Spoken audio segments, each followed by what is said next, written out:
iyo uvuga ngo urizeye Imana mugabo ukaba utari kurakora ivy'Imana yagutumye ubeshe. Umuntu yizera ni umuntu ariko arakora ivy'Imana yamutumye. Ukwizera si ukwitega ama resultat y'ibintu. Ukwizera ni connaissance complète y'ivyo mfise Imana igomba gukora yantumye. Hari amafaranga uronka kubera kya kintu yagutumye. Hari ibisagara bishashuza mu kubera kya kintu yagutumye. Hari abantu baza ku buzima bwawe kubera kya kintu yagutumye. Hari ubwenge bushasha Imana iguhishurira kubera kya kintu yagutumye. Imana yongeyeko ibisigaye muzovyongerwa. Mwite ivy'ubwami bw'Imana ibisigaye muzovyongerwa.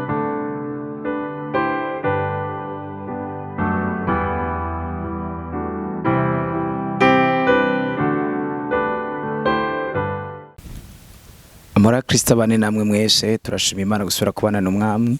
Turashimiye cyane data yasubiye kuduha kano karyo. Turi Holy Canaan TV. Data mu izina rya Yesu Kristo turagushimiye cyane kubwa abantu bakunzi abana b'Imana badukurikira aho barereye hose. Turagushimiye cyane ko mwese ivyo yumva biza kumucikira ubuzima ataza kubumva gusa ariko aza kubukora ivyo yumvise n'ivyo yabonye mu izina rya Yesu Kristo. Amen. Holy Canaan TV turabaramukije cyane mwese muherereye. Mukozi Imana Clovis muri kumwe turafise urundi rugendo rw'icigwa nishe ukwizera kuri munsi y'ukugeragezwa. Ukwizera kuri munsi y'ukugeragezwa faith under test ni ko gace tugiye kwiga kuri muri no série twinjiyemwo. Turaza kurabira hamwe ivyimviro bitari bike cyane turabe muri kino gihe canyuma ico twita muri kino gihe canyuma ico no kwita igeragezwa ry'ibintu byose rihari ico Satani ariko aragerageza canke ico no kwita ibihe bigerageza ico no kwita kwizera kubera iki bivuga ngo umugororotsi azobeshwaho n'iki no kwizera. So murumva ko Satani asanzwe abizi neza ko ikintu cambere kizobesha umwana w'Imana ari kwizera. Umwana w'Imana ntazobeshwaho na les choses physiques ou bien les choses matérielles. Ivyo byose ni vyiza cyane mugabo birivuga ngo umugororotsi azobeshwaho no kwizera. Nimba rero birivuze ngo umugororotsi azobeshwaho no kwizera birumvikana ko ikintu imbere kizoba tested kizogeragezwa ari ico no kwita ukwizera. Nico kiriko kirageragezwa none munsi.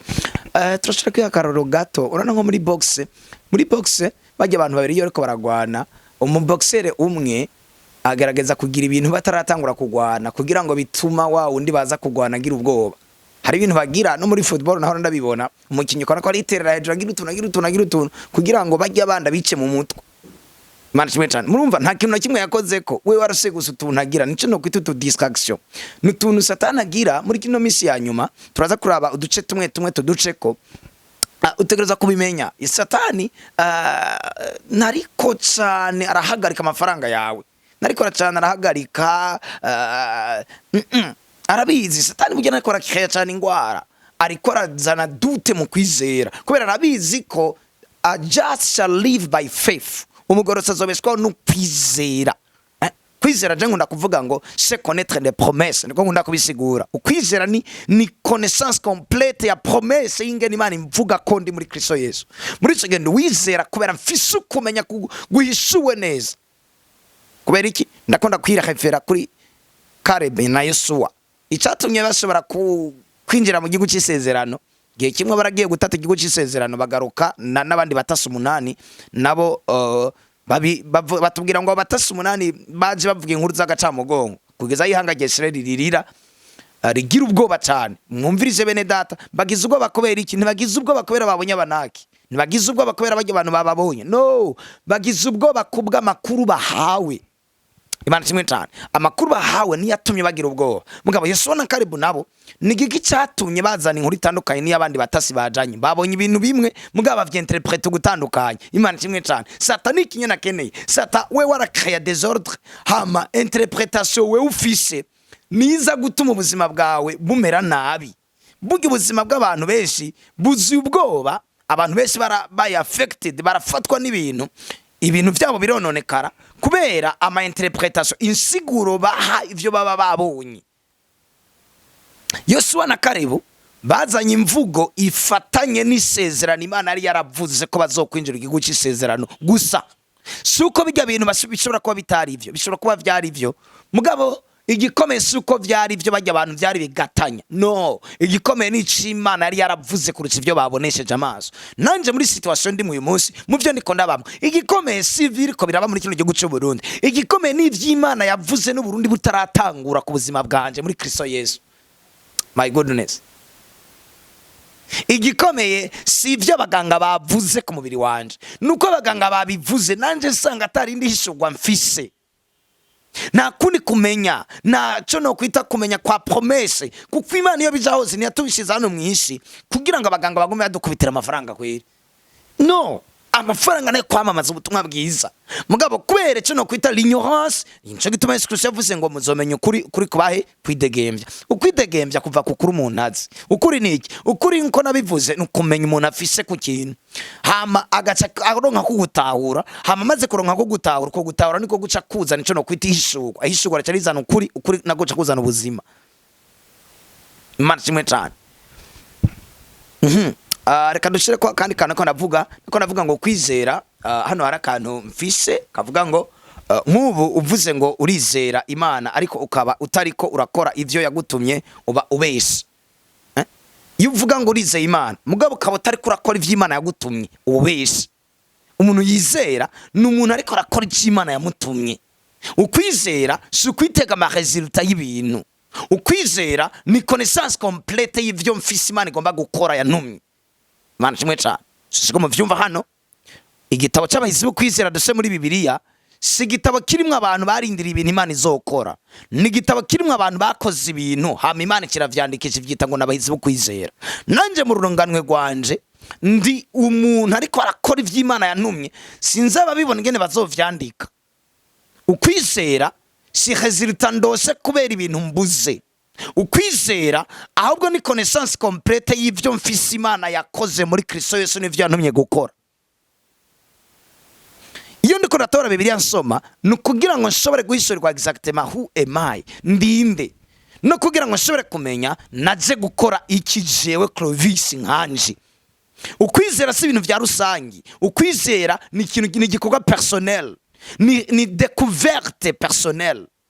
Imana kimwe cyane ni découverte, na hanu mvumbura nkanje, ndavumbura ku giti canje ivyo naje gukora. My name is Rahab, izina ryanje nitwa Rahabu. Ndashobora kuvumbura ko ico naje gukora mwisara kunyegeza abahizi mujya muri ico Gesefini. Imana kimwe cyane. Ariko kandi kantu kavuga ngo kwizera kwigitangaza kuruta ukundi nigiye umuntu yizeye mu mutima wiwe wose ko ico ariko arakora ari Imana yamuhamagariye gukora. Abi Filipi gice ca 3:13. Imana kimwe cyane. Izera ko tuhatora nubwo umuyaga umeze ukuntu. Alleluia. Abi Filipi gice ca 3:13.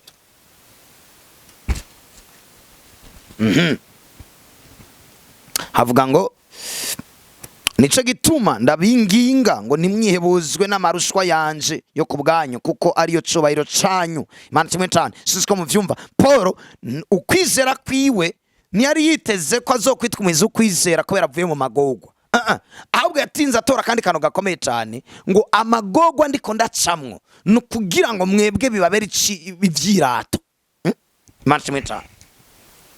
Oh hallelujah, hallelujah.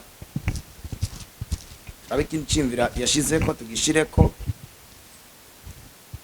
Hallelujah. Filipi gice ca 3 umurongo wa 13 n'uwa 14. 13.